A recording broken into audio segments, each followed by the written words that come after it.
we get better at teaching the fundamentals to our students? Hey, MzeroA Nation, Jason Shepard here, and you are listening to the CFI, Certificated Flight Instructor Podcast, brought to you by our #1 rated online ground school with a new learning management system, the science of learning. The fundamentals are infused in it already. MzeroA.com to check it out and learn more. This is, as you know, one of my favorite podcasts to do. I love learning. I love CFIs like yourself, or aspiring CFIs like yourself, who are taking the time right now to say, I want to be the best CFI I can be. You've heard me say this scary phrase before to student pilots, am I just learning to the capacity of my CFI? Which unfortunately for 90% of students is perhaps true, but not for your students and not for your future students, because you are a good pilot who is always learning. And that's incredible. That is absolutely incredible. And your students are blessed and they don't even know it. In-flight coffee a few weeks ago, someone was asking, how do I know if I have a great CFI? And I was sharing what makes a great CFI, what makes a great flight school, and all I could think was, man, if everything I shared over the past hour, and I was sharing what great CFIs do, the pre-flight briefs, the post-flight briefs, what great flight schools do, all these things, I said, if no red flags were raised, you have a great flight school, you have a great CFI. If there were some red flags raised, you might want to think about this. And when I was talking about good CFIs, I was talking about you all.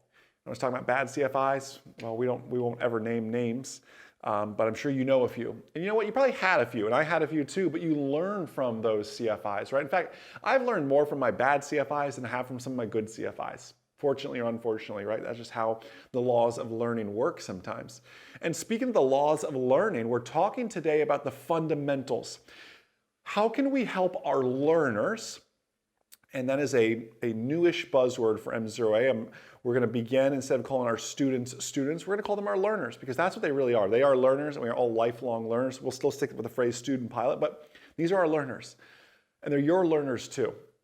How can we help our learners get back to the fundamentals, get back to the basics? For starters, I would imagine if you're watching this, there's always the rare chance you just stumbled across this video. If that's the case, welcome. We produce 3 other podcasts: the private pilot podcast, the instrument pilot podcast, the commercial pilot podcast. You're listening to the CFI podcast. You can listen to this on iTunes. You can watch it on Facebook or YouTube as well. I'm waving at you, Facebook and YouTube right now. We produced in March of 2021, for those who listen to this later, a series called The Fundamentals, and I would encourage you, in fact, it is a must before you dive deeper into this, to go watch the entire series. It'll probably take an hour of your time. Call it movie night with you and your spouse. I know, very romantic.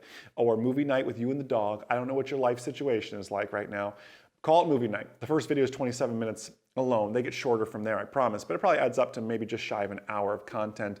But it is valuable content, because I believe so many students, CFIs, current CFIs back me up on this, or maybe future CFIs from your own training, you know this. So many students, unfortunately, unbeknownst to them, meaning they don't understand or they don't even realize it's happening, they've built their training on what I'm calling a sandy foundation. We want to build our foundation, right, of our home on a rock, on limestone. We want to put 4 pillars into the rock, not into sand. Because when the big bad wolf comes, he huffs and he puffs and he blows our poor little foundation down. How do we know we've built a foundation on rock? Well, this fundamental series helps you do that. And it's a 5-video series, and the first 4 videos are all strong pillars of your table, whatever you want to call it. The 5th video is putting the tabletop on top. And then March 30th, I'm doing the great live stream, MzeroAlive.com, where I'll take it a step further with you on that. And I just cannot wait to be sharing more about that with you all. That live stream, a lot of love has gone into that. So I'm just very, very excited to be sharing all of that with you. So be looking forward to seeing you all there. Anyways, how can we teach this to our learners though? How can we teach the fundamentals? How can we get to the basics? I just shared this a little bit ago. I recorded the commercial pilot podcast as well. Many times we batch these podcasts through, and that was in the batch. And one of the things I was sharing is, a video, like in the Fundamentals series, if you watch it, there's a video called Know Your Airplane. And it's not the most glamorous thing. In fact, it's the video right now with the least amount of views. Because it's about constant airspeed climbs and constant airspeed descents and pitch and power settings and things that just aren't like, I know you could post a clickbaity title like, oh, he landed with one blade on his propeller, and you'd get 100,000 views, right? Or something crazy. And we don't do clickbaity stuff like that, as you know. There are people out there, you're probably thinking, oh, that person does that. And there's like no value to it. I would rather just deliver a ton of value and have less catchy titles and less glamorous footage, because we're building these fundamentals. And you as a CFI or aspiring CFI know that I pitch for airspeed, I power for altitude, and pitch and power settings are life. Like if a student can grasp that, their training becomes so much easier, because it's a pillar in the rock, not in the sand. Yet so often, what do first lessons look like? It's a discovery flight. It's a flight over the house, over the parents' house, over a friend's house, over their work, whatever. And you want them to have fun. You need to show them that flying is fun. But by lesson 2 or 3, you have to be doing the less glamorous things like pitch and power settings. And I remember doing my pitch and power settings in 6711 Juliet, a little Cherokee 140, and it was summertime in Florida, getting bumped around. My lessons were like 0.4 because I was getting nauseous just focusing on instruments and trying to, oh yeah, look outside. I don't even know what I'm looking for outside. What do you mean the horizon? I see the horizon. What should the horizon look like? Show me, right? Pitch and power and look outside. Those two things don't go hand in hand. How can we be telling a new private pilot, it's all about your pitch and power settings? Well, I'm sitting there staring at the tachometer, trying to get my power settings right and trying to get, I think, airspeed right, because you mentioned something about airspeed so important. I heard this Jason guy say airspeed's king. And then you're telling me I gotta look outside too? We can start building a sandy foundation so early on if we don't allow students to build a strong foundation, a strong fundamental of pitch and power settings. Because you can't teach great landings without a good, I'm gonna just say good, I'm not gonna say great, without even just a good understanding of pitch and power settings. You can't teach slow flight and stalls and steep turns if they don't understand pitch and power settings. It is so basic. I mean, you might be saying, Jason, I'm just trying to teach these new students how to taxi. I get that too, and I've spent 0.5 teaching someone how to taxi as well. Those are interesting lessons.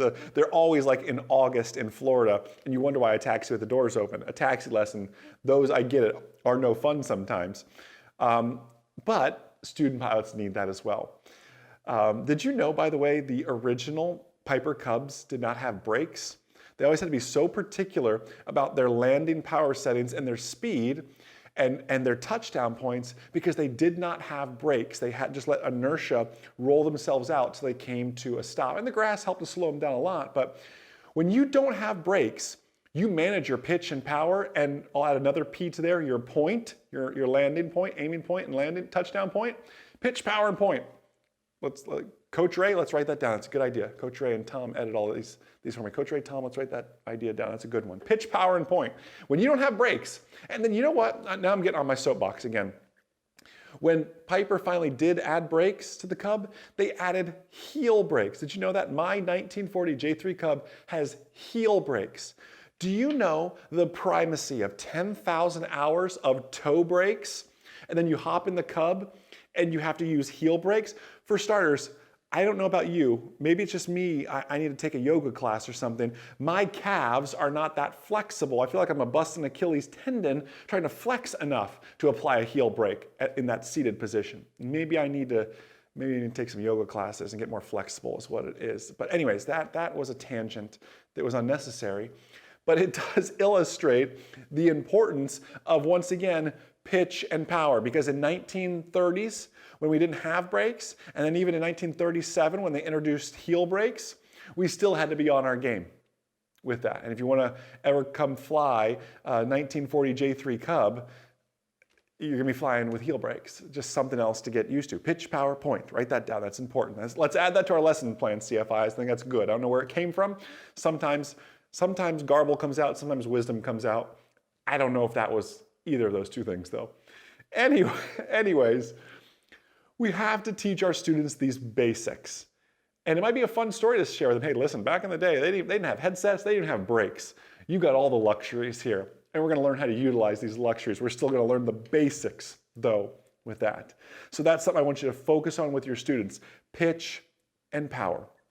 What does it take to make a 90 knot descent? What does an 80 knot descent look like? What do flaps add to that equation? Teaching them these things in the traffic pattern as well, because pitch and power is just as important throughout my traffic pattern.